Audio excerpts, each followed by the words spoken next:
My name is Fernando Aguzzoli-Peres, and I am one of the organizers of the Walking the Talk for Dementia 2023.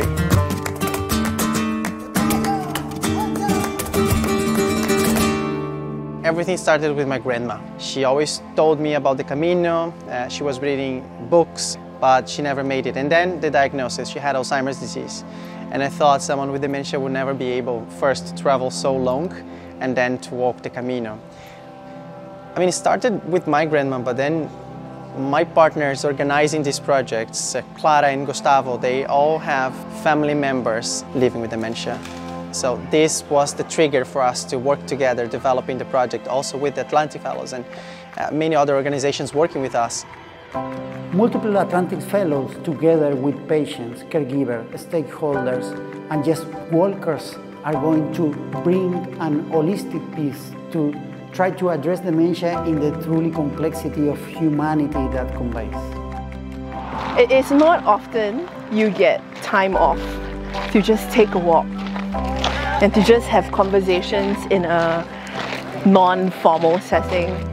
I've been in a fair number of conferences and it's always the same format, and I wanted to give it a try to a different format when we really have the time to know each other and to collaborate.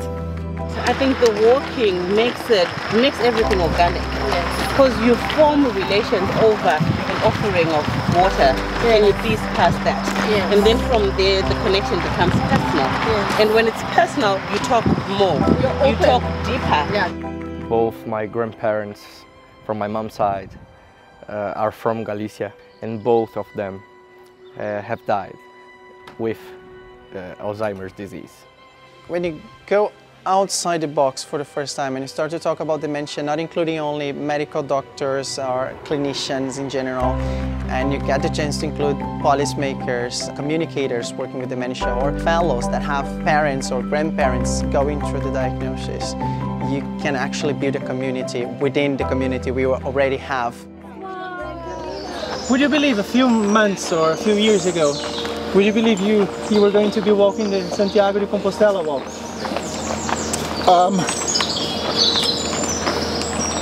It's like everything in my life. It was an impossible dream.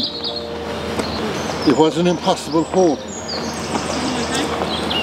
But I never gave up on it. The walk really opened up my mind on how young people could contribute. When we talk about dementia, most of the time we talk about this is older people issues, which is actually not.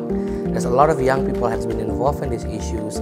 They might be the caretakers of their parent or grandparents. They might be the one who's doing the research on this issue, or they might be the one who advocate for the issue in the policy making process. The advocacy of the patients and their families here have shown me how you can enjoy life, have hope, and even, transform your life even with dementia. Researchers got a chance to get the lived experience, and people with dementia got a chance to interrogate the scientists and the researchers.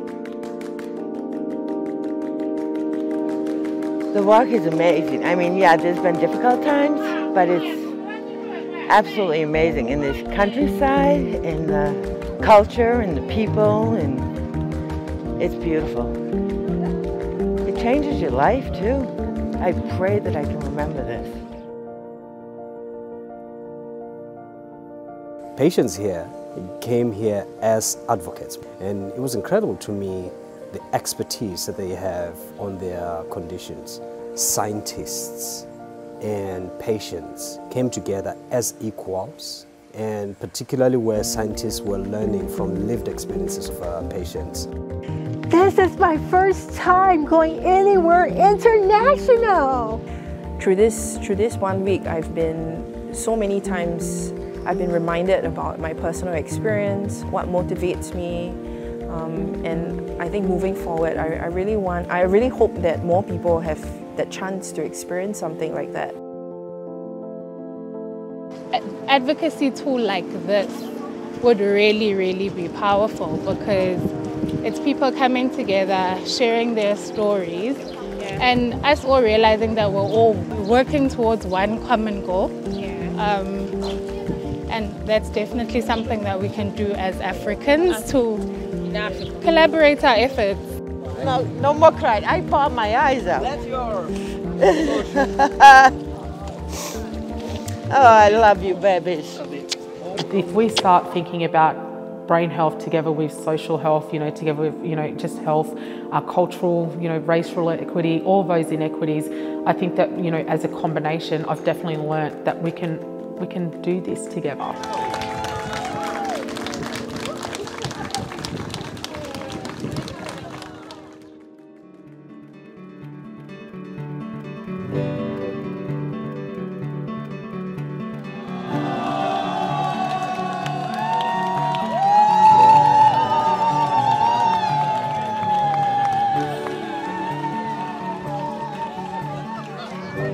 Anyone that will ever listen to this, don't ever give up on yourself, no matter what it is. This has proved it to me, I've said before, people thought I'd be in a wheelchair. I'm after spending 4 days walking the Camino. I'm bandaged, I'm sore, I've heat lotion on, I'm barely held together, but I'm here. I think it's the best day for me because I'm very happy and a little bit emotional, although this is not my style, with all the people from the local associations joining us. I once was lost, but now I'm found. Was blind, but now I see. So my takeaway is the amount of hugs you got, the amount of support everybody was willing to receive but also give. Storytelling, walking broke down the barriers. It managed to enable everybody to be a person. I am excited, I made it here. And by the way, it's not just me, I'm representing, I believe, all of Africa here. One can't explain emotions. You can just show it, and I can show it to you now. Gavin is living with Lewy body, and he was walking today, and he said, "Your grandma must be very proud of you." Yeah, I hope she's very proud.